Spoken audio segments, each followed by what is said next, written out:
Good morning, class. Good morning. So before we start our discussion, can we anyone can lead the prayer? Please stand and Miss Badal lead the prayer. Let us pray in the name of the Father, the Son, and the Holy Spirit. Our Father, who art in heaven, hallowed be thy name. Thy kingdom come, thy will be done, on earth as it is in heaven. Give us this day our daily bread, and forgive us our trespasses, as we forgive those who trespass against us. And lead us not into temptation, but deliver us from evil. So please take your seat. Who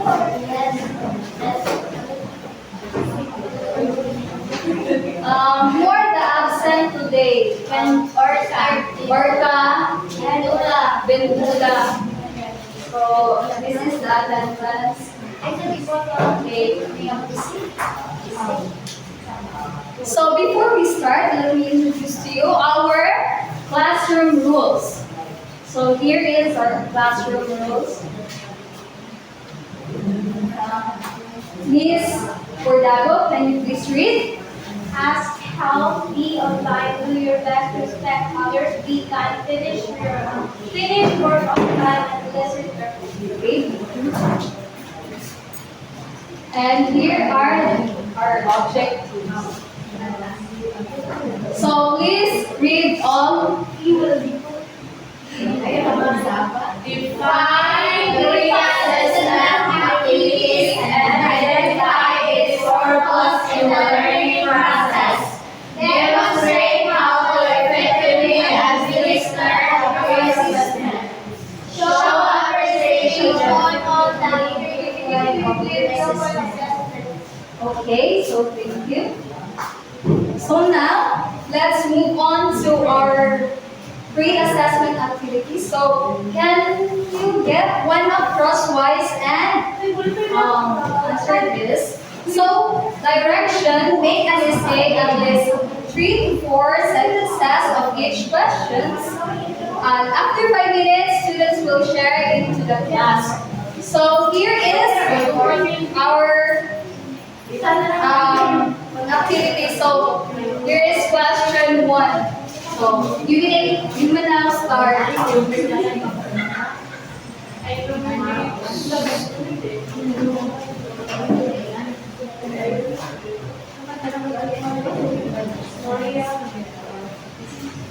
One more time. Yes. In your 1/2 crosswise.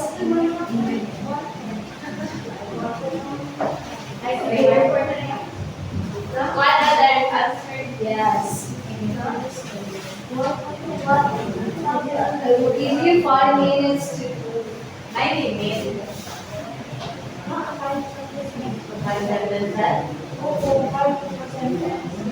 3 to 4 sentences of each question. So here is the question number 1. What have you understand the purpose for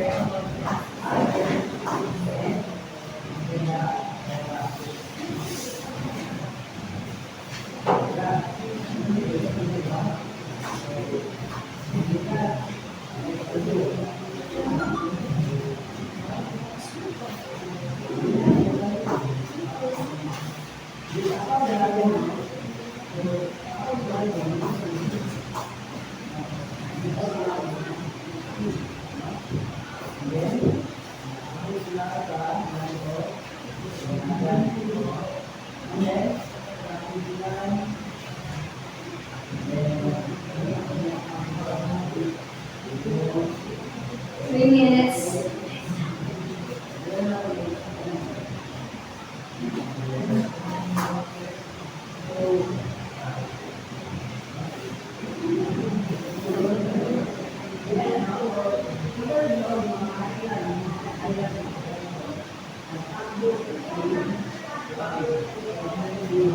Are you done? Because we will proceed to the second question. Minutes.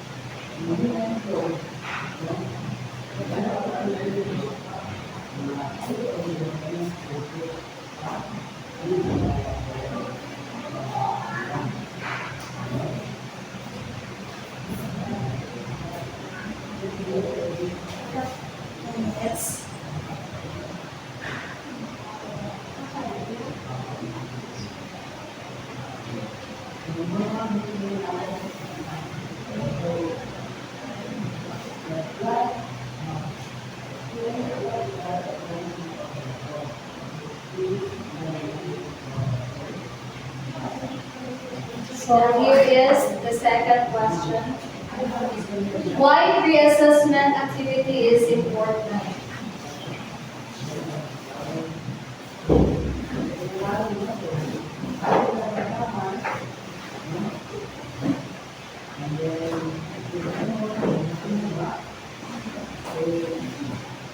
Two minutes left.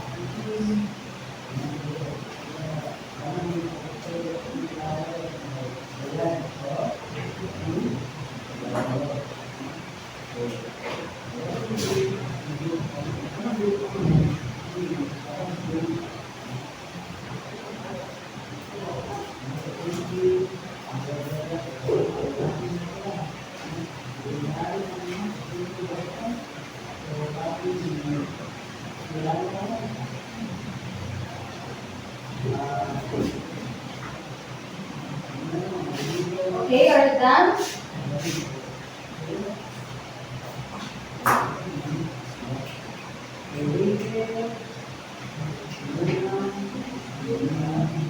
One minute, I will give you 1 minute.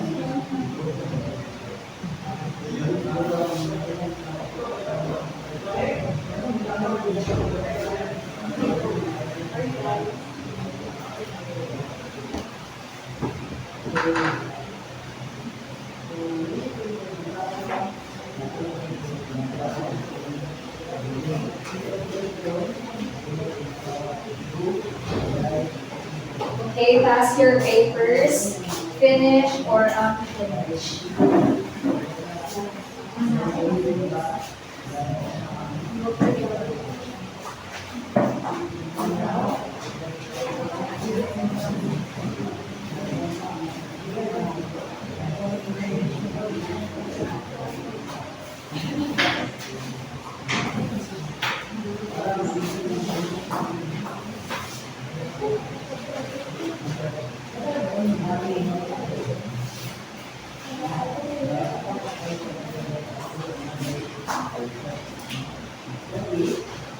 Okay.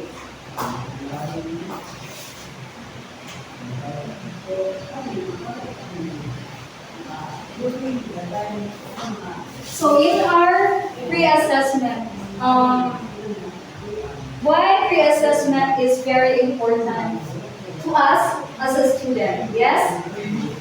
It is important for us to as students, for example, if the teachers will be given the diagnostic test, the first of our discussion, so let's then evaluate the students' the knowledge that they have prior learning about their discussions. Okay, thank you.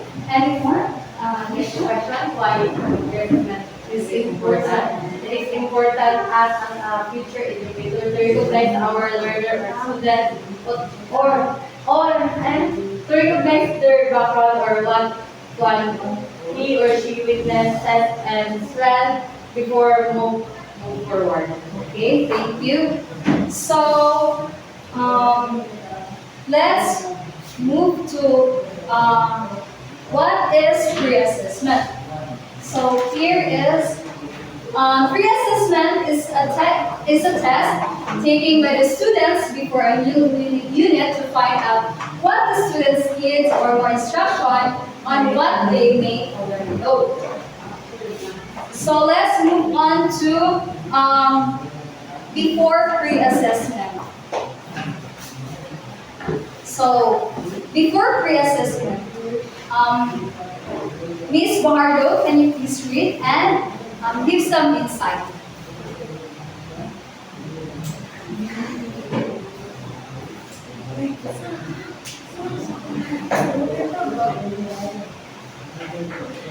Define Define learning objectives. Clearly outline what learners are expected to know and be able to do at the end of the lesson, even the course.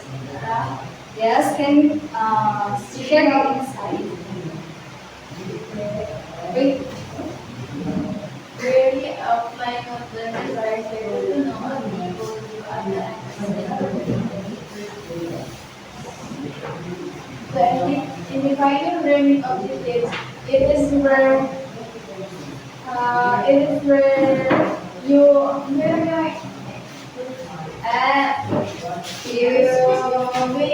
you make an outline to be able to the students for them to be able na makabalo sila kung sa about Yes. Yes, Miss Tortal, any addition? Define learning objective, which is the objective or goal of your lesson. So, mag-expect so makabalo ang student kung sa imong nalagaling content sa imong topic. Flow. So, thank you. So, define learning objectives. It must be specific, measurable, and attainable. So, let's move on to choose appropriate methods. So, Ms. Bordado, can you please read and share your insight? Choose appropriate methods. Select the assessment methods that align with the learning objectives and the learner population. This is where your objective or your activities where connect siya sa objectives. Yes, thank you. Let's move on to formal assessment. So, Ms. Lilang, can you please read and share your thoughts? Formal assessment. Yes. Formal. Formal assessment test, quizzes, or standardized assessment provided. So you must be provide a formal assessment of your students that will be able to them that easily to understand Yes, thank you. what already given. So formal assessment, it is a test, a quizzes, and standardized assessment that provides a score. So for example of that is, I will give you a quiz. We have two of assessment which is formal and informal. So formal assessment, it is like quizzes, tests, and standardized assessment.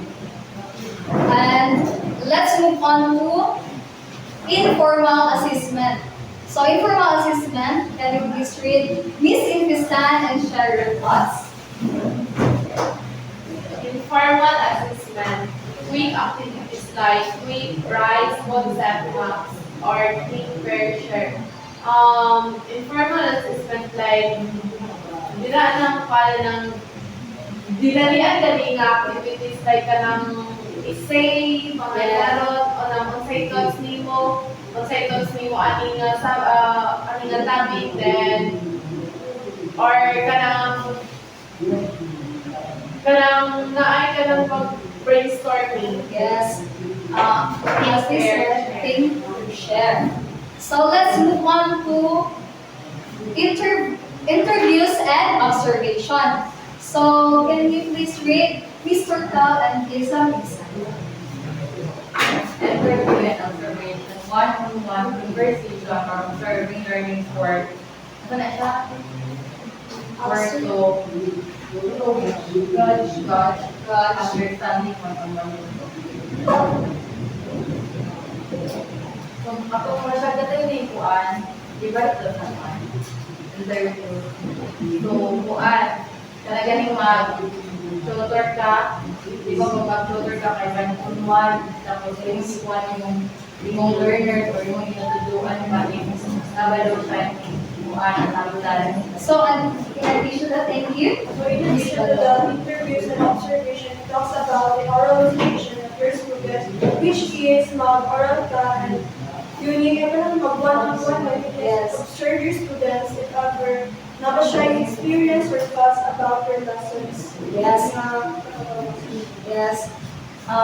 As Miss Badon said, you have to observe your students, or you have to, example of that is you will visit the table and one-on-one sharing your thoughts, the information or the background of the students on what he or she learned from this kind of scenario. So let's move on to prepare materials. So prepare materials, rather necessary materials include assessment instructions, answer keys, and any requirements resources. So what are other examples of prepare materials?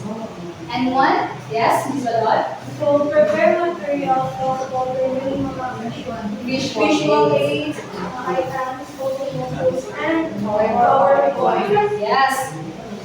That is the examples of prepared materials or materials.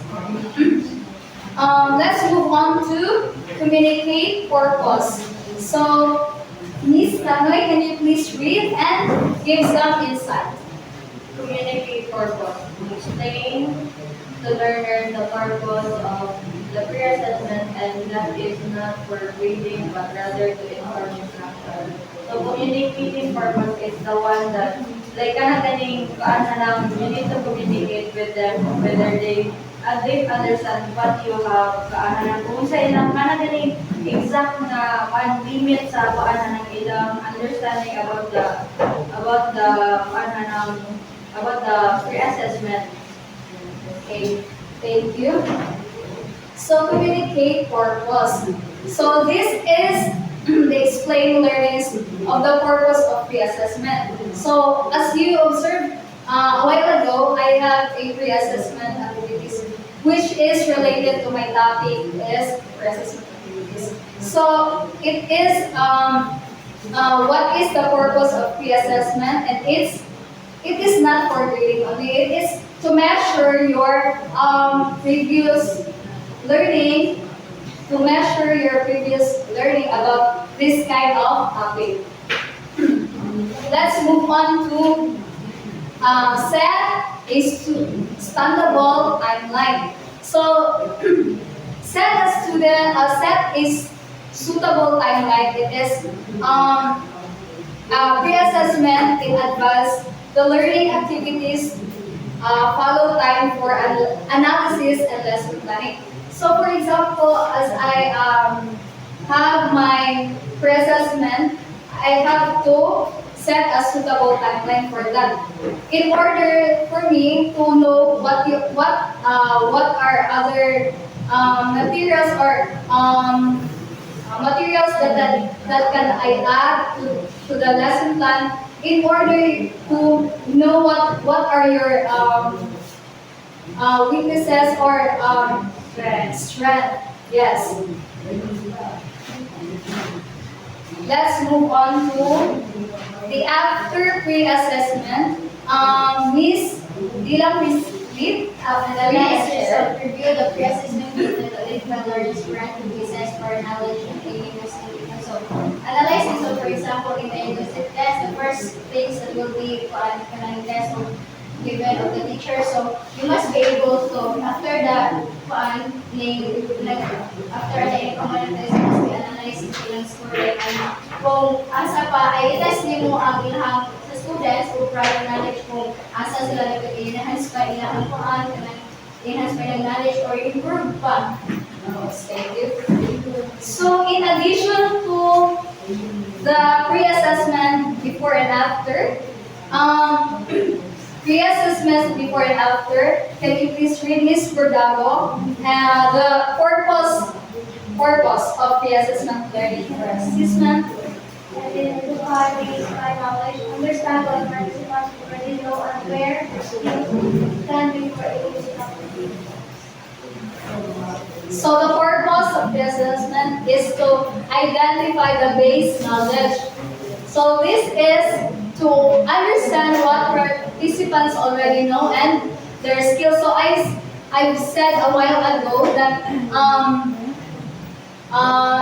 it is to know your students what are they already know and where their skills stand before an instruction is taken place.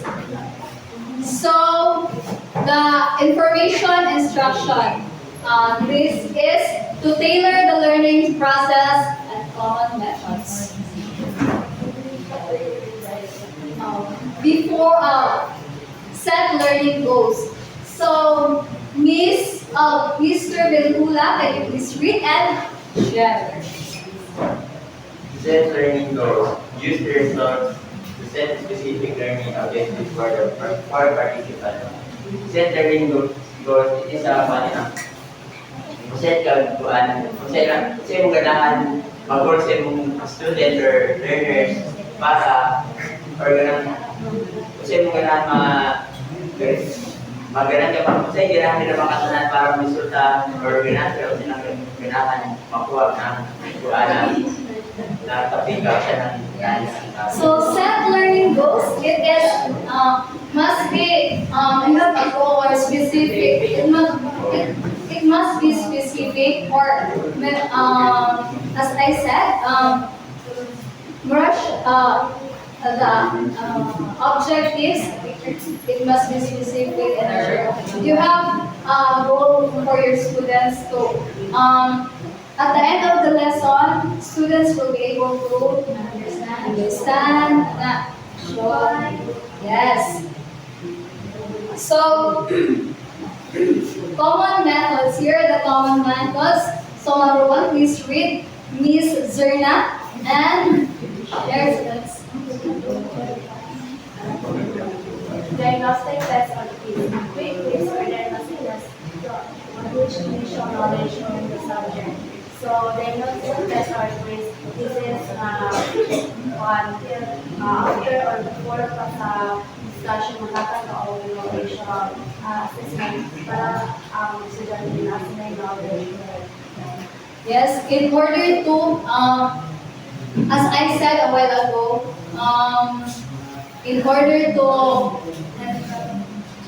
know what are the strength and weaknesses of the students or what have they already know, so that you have the pre-assessment and diagnostic test or quiz. So number two is the skills checklist.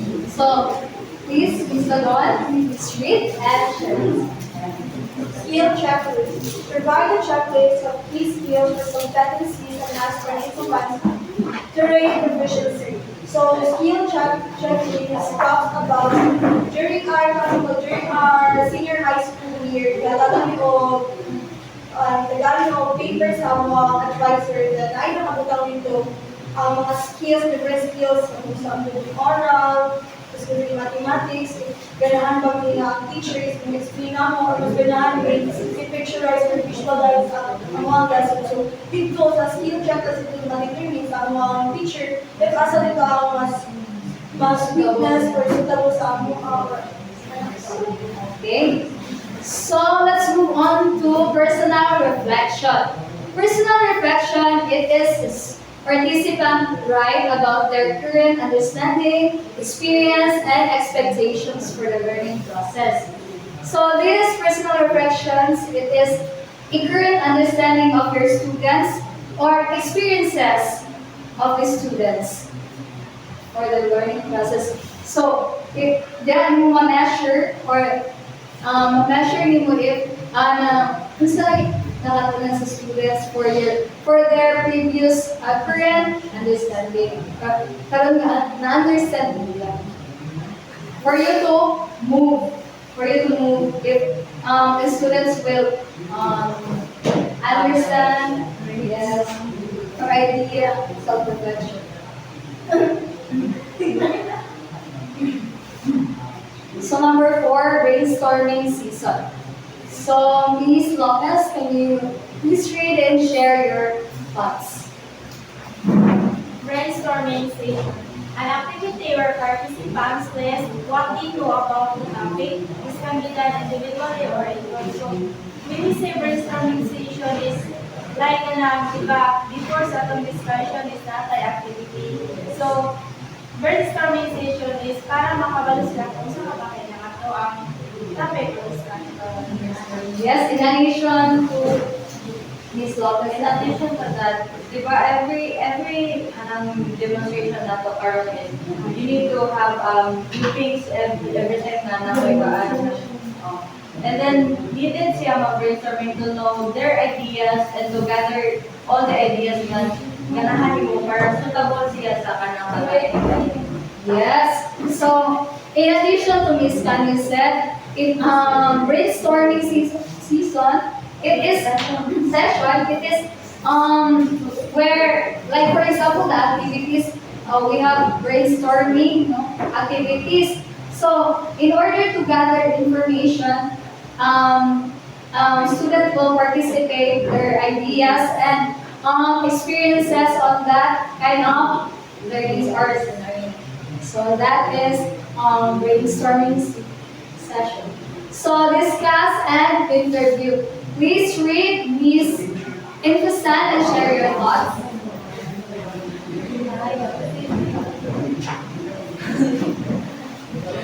Discussion or interview. How discussion or conduct one-on-one interviews with participants to gather qualitative insight into their knowledge or experience. So, when they say discussion or interview, parang, for example, ikaw ang teacher, ganun mo hataga o discussion or muhanda kanila one-on-one na interview sa mga participants to gather their insights or qualitative insight kanang ilahang knowledge or sa na-experience nila. Yes. In addition, Mr. Dan. Then, masunod ko mga oral recitation, ganit question sa student, what is your understanding about this? What is your insight about this? Yes. So, what the example is right now, diba? One-on-one discussion and interview. So, that is one of the examples of discussions and interviews. So let's move on to after pre-assessment. So after pre-assessment, it must be analyze the result. So, Ms. Erna, please read and share your insight. Analysis review the pre-assessment data to identify learners' strengths, weaknesses, prior knowledge, and misconceptions. So analysis of this, like for example, before or after, analyze ang mga learners. Nasa sila process about sa discussion ng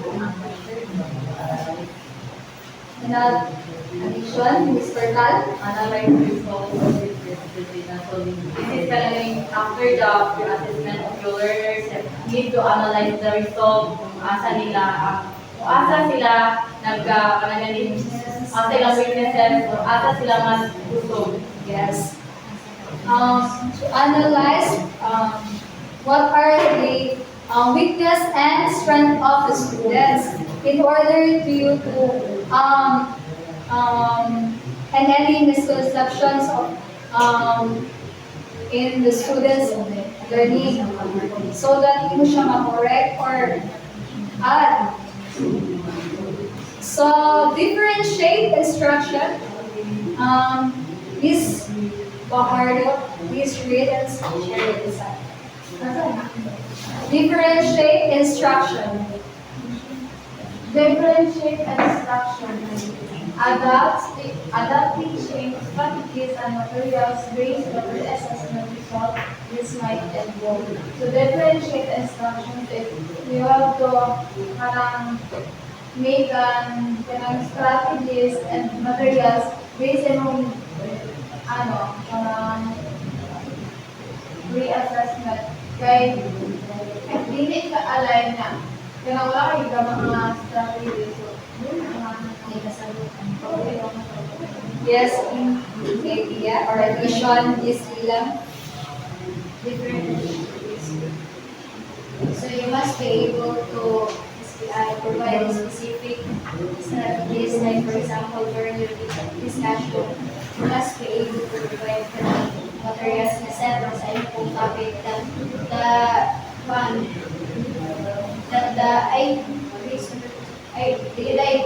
like for example, in diagnostic test. So, during the diagnostic test, you must be provide mga na-upan nila ka test sa students. So, let them, can be provided to the students kung i-measure mo kung na-adapt ba nila na mga kuan ka hindi strategies ng ating Teaching strategy. Yes. Addition is Badon. So, differentiate instruction talks about the strategy of a teacher, not just the student, which talks about kung saan mo maghatag ang instruction sa ila, magsayaw ba ka dira, or magkanta ka dira, or kung sa pa mga instruction nga dapat ma-benefit sa ila o sa inyo, and also connected sa inyong lesson. Yes. Yes, Miss. So, adapting or learning strategy na different instruction. And then, classic instruction kung saan pag-cope up nimo imong students sa ilang mga kanagaling mga prior knowledge gani kung mag-pre-assessment ka dili na yung nga diagnostics ka kaya maburingan mo ang students sa ilahin mo sila o mga kanagaling ilahi-lahi sila ba it's the same sa kita pareha so ang uban mong ganan sila jolly so apply ko kaglaing mga strategy ng instruction nga mas pwede na mga Sugabo sa dance sugabo. And ma-enjoy ang students. So, thank you. Let's move on to providing additional support. Mr. Ventula, can you please read? Providing additional support. Providing additional support for learners who didn't have the foundational substance. Providing additional support. More siya sa mga learners na need to have with kaya mga foundational concepts guys like kanang dili sila makakuan ng dili sila yung mga slow learners guys and kinahanglan mga additional support like one nga tutor Thank you. So, providing additional support. One of the example of that is if your students has a conflict in your eyes or visual impairment, so you must have a visual like makita sa tanporda ko ang imong nga mga text in order to support in order to support your students. So, what other examples? Yes, Miss In Lila. order to them, you must be provide like visual aids para kay sa kwan mo kay like sa mata like na may uban ka di jud ka klaro ba Yes. sa kwan like sa pagtitiin mo you must be provide visual aids and Yes. So, let's move on to offering more challenging activities. So, Miss, we're done to Dagoy, can you please read and share your insight?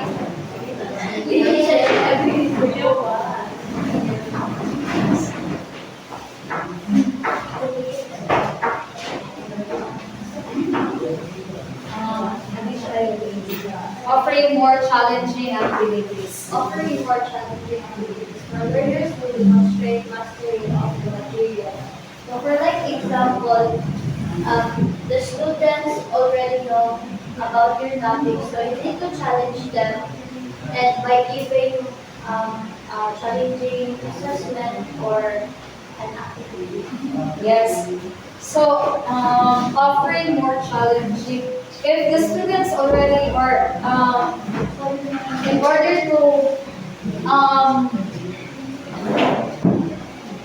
in order to challenge your students, you must have a challenge activity. Like for example, silang patawon, drama, anak. Yes, pasayawon to demonstrate a mastery of materials. So, nara siya. So, adjusting the piece of instruction. So, Miss Bordago, can you please read and share it? Adapting the pace of instruction to accommodate different learning speeds.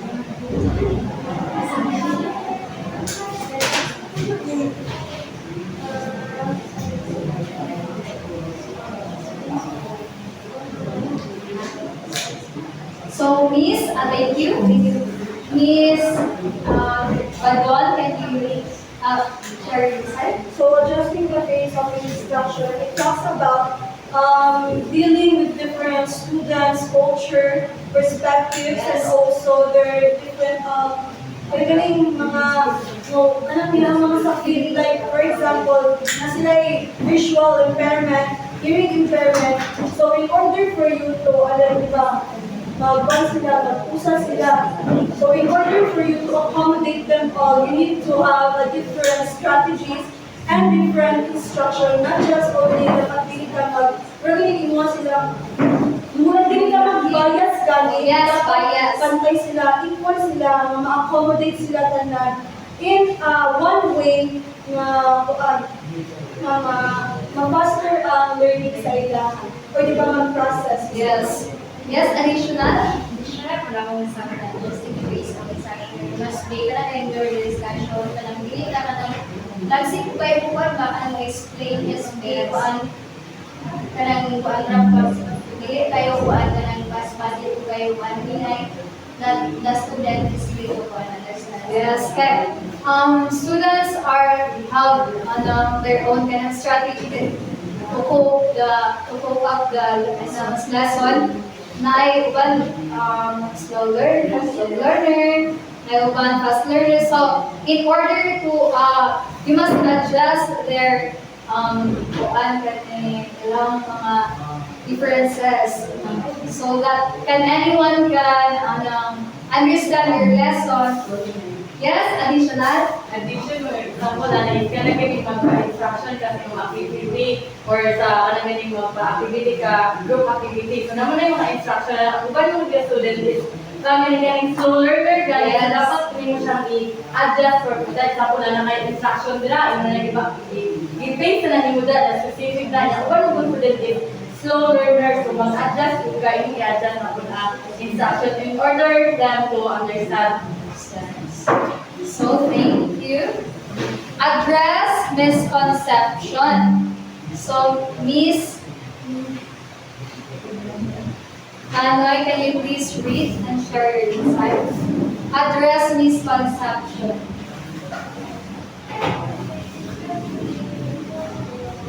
Address misconception. Identify and address any common misconception that emerge from the first assessment. Like, ganing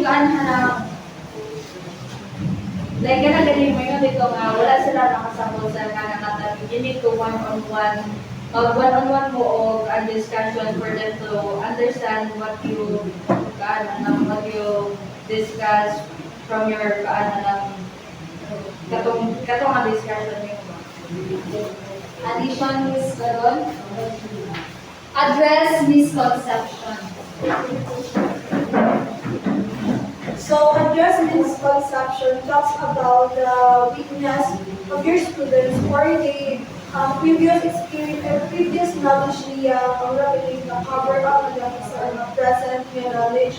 So you need to address if nakasabog ba sila, you need to ask them before Moving to another lesson. lessons.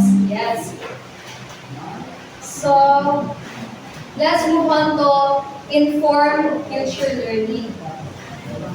Miss Investa, can you please read and share your insight?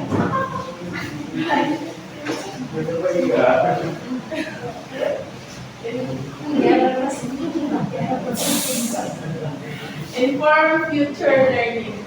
Use the pre-assessment data to guide the design of future lessons and activities, ensuring they are relevant and effective for all learners.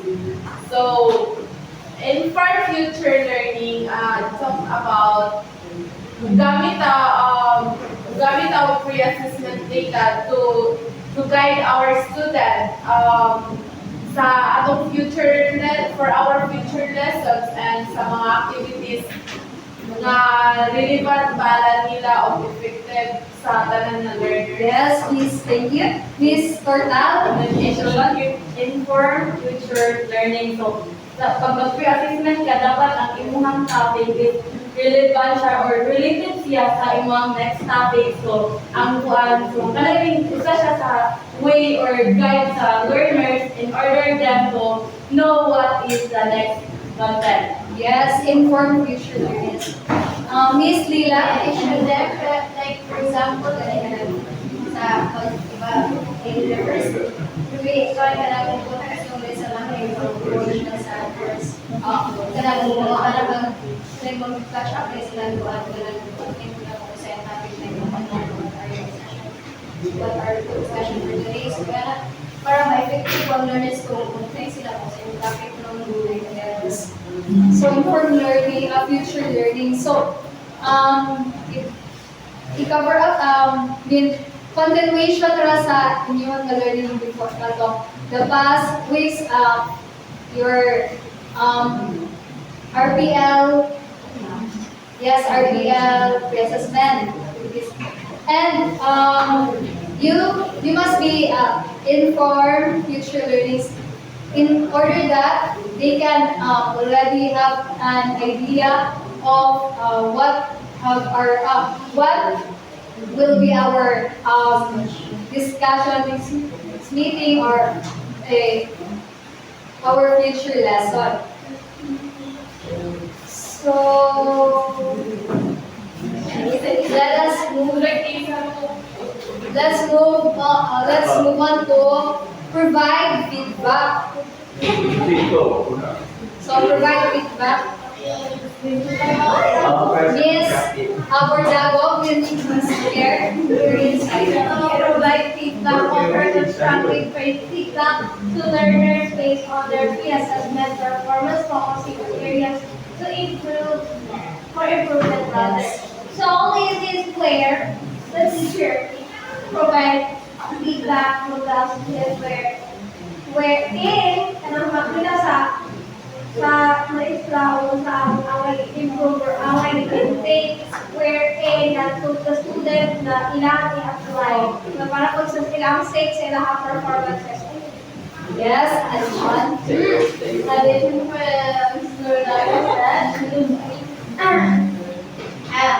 provide feedback. It is where the teachers give feedback to the students. Like for example, Miss Nika, katong Miss, hindi mo Miss Nika sa ano ba, they give job feedback sa nursing and apil sa students na feedback. Yes. Addition, Miss Lila. In addition them, for example, not only to ensure community also, and also in after demonstration. So our teacher must be one to provide feedback with able them where the pan actually mag-revision lang kasi yung sa'yo, like, mas hindi for negative ba? So, ang positive you must be to like, enhance pa rin mo. Yes. Ang negative, so, ay, kung asa pa namin na sa'yo, so, let them improve. Or mo sila nga incorrect. Correct. Miss Torta, additional. Additionally, after your demonstration, so ang teacher is to provide the feedback is either negative or positive. Yes. Thank you. So after pre-assessment, and continuation to after pre-assessment, here is our post-learning assessment. Here is the purpose. Measure learning gains. So, Miss Dagoy, can you please read and share your insight?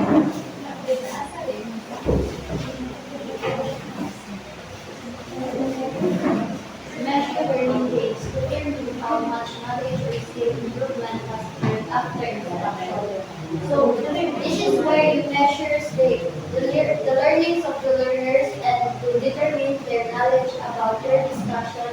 after you, yeah, Yes. So measure learning gains, it is to determine your students what they have already know and how much knowledge or skills they improve in your current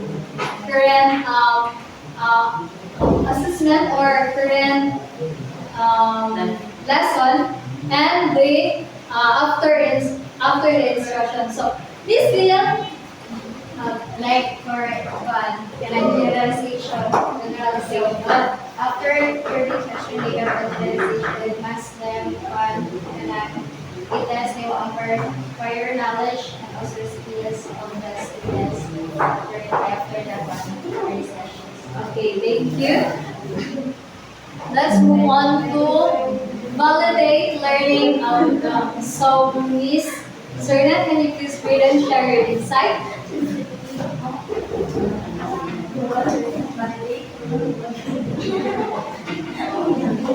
Validate learning outcomes.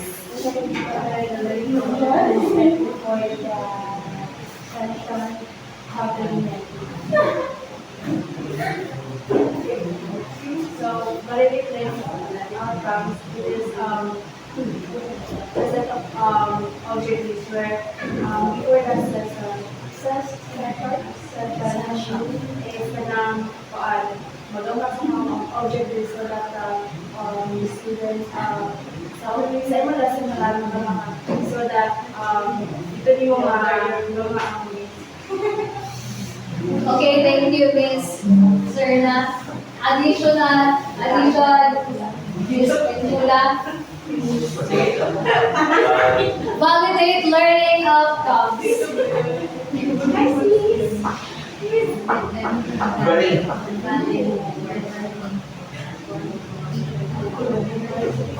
Ganang validate learning ganang validate stage when the learning kung tapos kay kuan ay kanang nakuha sa imong kuan kung itudlo sa imong kuan imong i-record that session in next journey.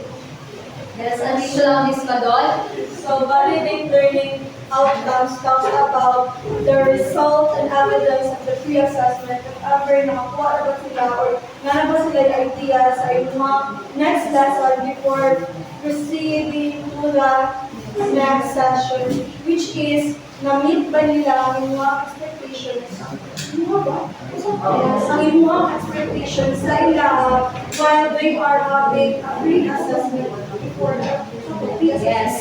So that's why we have a pre-assessment para to check the learning objectives so that makakuha pa kayo na-meet ba ninyo ang ilang tapos like learning ani about this topic. Yes. So identify remaining gaps. Miss Lopez, can you please read and share your insight?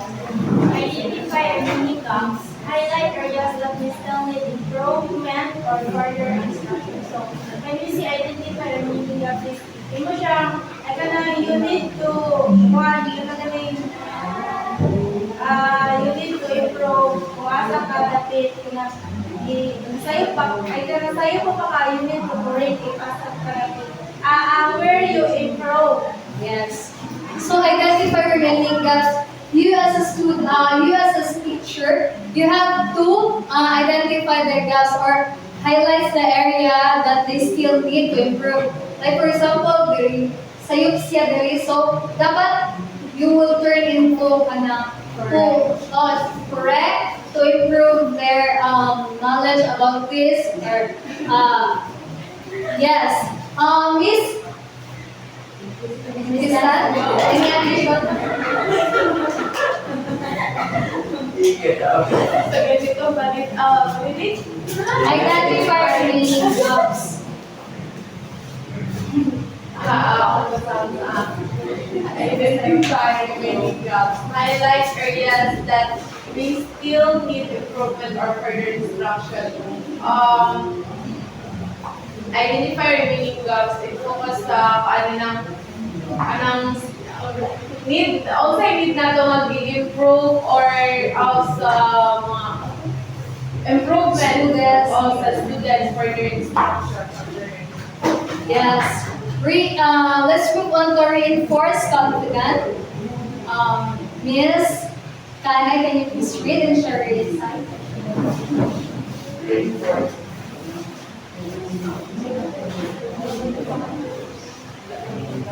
Reinforce confidence.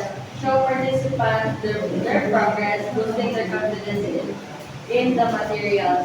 Like, kana ganing pamakuan na lang, di ba mo to? Na may uban nga mga student, dili ganahan mo isa kay maulaw sila. You need to get their attention para makatubag sila even though kanang maulaw sila, you need to boost their confidence para In order to share their ideas Yes. also. Yes, addition for Miss Kanoy is imo i-motivate imong learners para mas mukan ilang confidence magana sila. Para mas mugana ilang confidence. That's why we need a reinforcement confidence. Boosting. So here are the common methods. Here are the common methods. So post-test or quizzes. It is similar to pre-assessment quiz, but even after the instruction to measure improvement. So Miss Bordago? Yeah, so this post-test or quiz is where after discussing, ang teacher will provide of parang post-test wherein kung sa ang inahang nakamulan sa student during the discussion kung kung sila navigate or not. Yes. In order to In order for them to so skills recheck checklist is there nothing you please read and share it. Participants rate their proficiency knowledge skills or competency comparing to their usual rating. Skill checklist is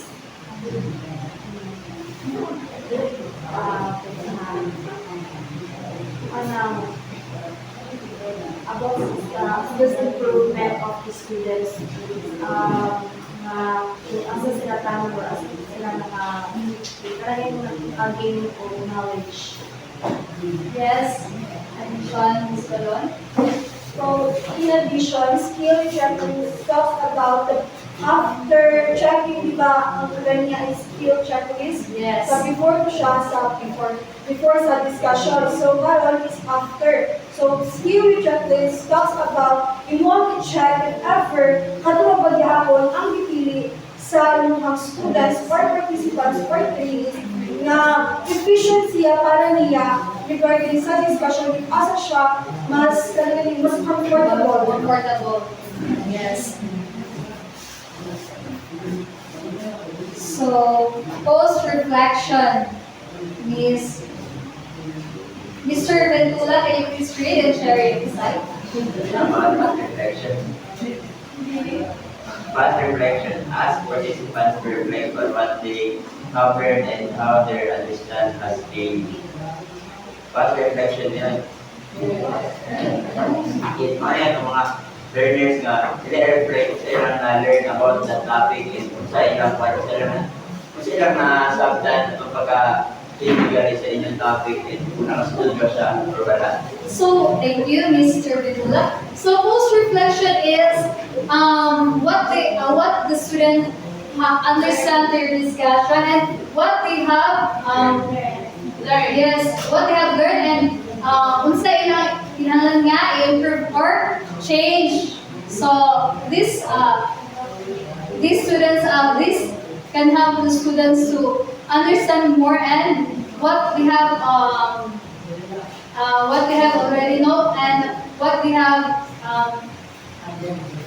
understand their discussion and to what are the changes what they have what students is to change or improve.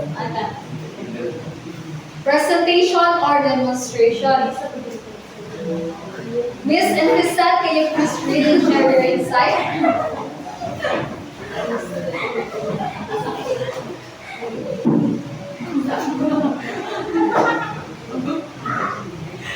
Presentation or demonstration. Participants can present or demonstrate a newly learned skill to show their improvement. Yeah. In my own opinion, presentation or demonstration kay kanang pariyan ni mo ron that ga-demo ka na mo like kanang ikaw may ga-discuss and ga-demonstrate ka na mo sa unsay bago na mo nga ma-learn and to show your improvement of some mga improvement.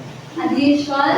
Yes, Bulago. In addition to what it is in the substance of presentation and demonstration, this is where the teacher asks the student or learners to demonstrate, or for example, about civility. They were asked to demonstrate the basic or the common skills used in the learning process wherein that or basic something as Yes. Yes, that is where their skills na improve. Yes. Thank you. So, group the briefing. So, group the briefing. Let's discuss as a group what is they learn and how it applies to their goals and real world scenario. Miss, yes, Miss So, Bulago? group debriefing, this is where debriefing,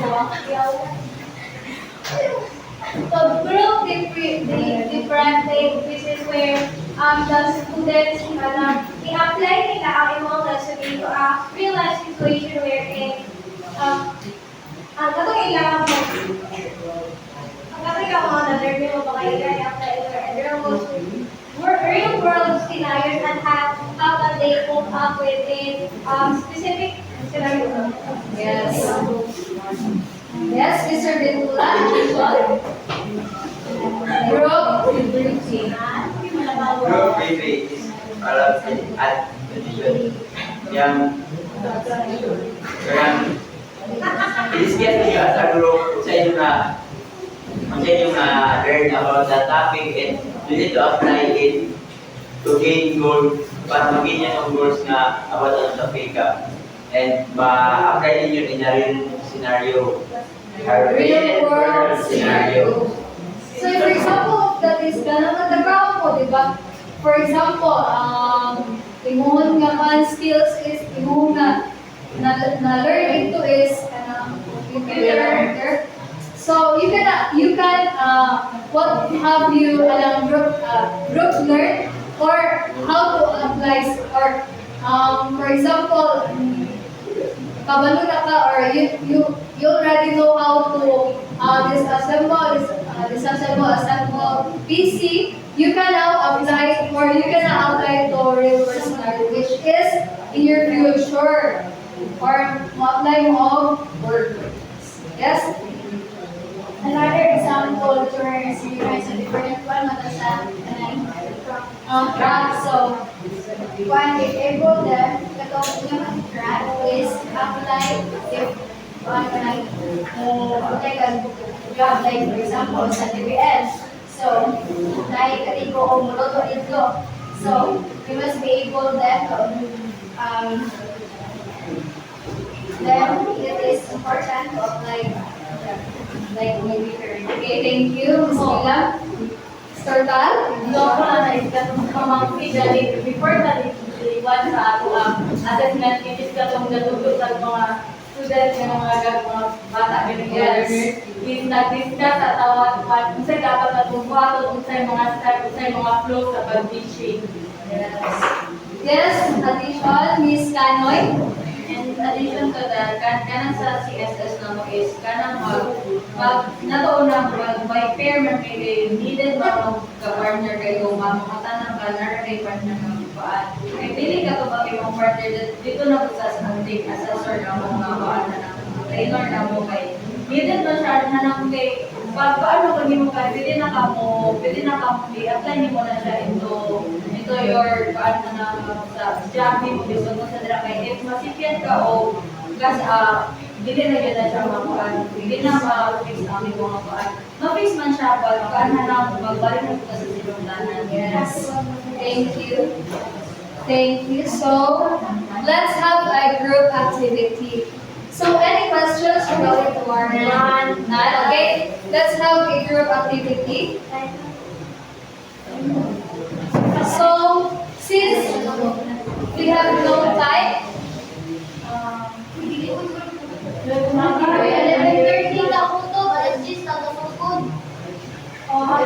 so since we have no time, thank you for attending the class. Class dismissed.